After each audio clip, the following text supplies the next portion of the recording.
Top quality और consistent performance के लिए सिर्फ सिल्वर पंप नाम याद रखना। બેટ દ્વારકામાં દબાણ મુદ્દે થયેલી અરજી કોર્ટ દ્વારા ફગાવી દેવાતા ફરી દાદાનું બુલડોઝર ચાલ્યું।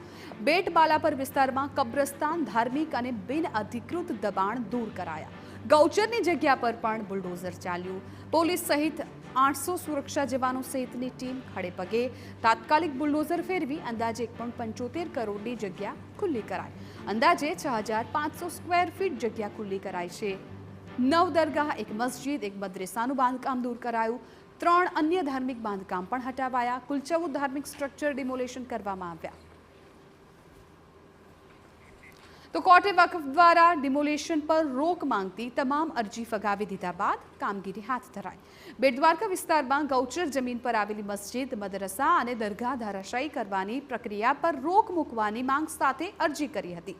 બેટ ભાડેલ મુસ્લિમ સમાજ દ્વારા દાખલ કરવામાં આવેલ 3 અરજીઓ પણ અદાલતે ફગાવી છે।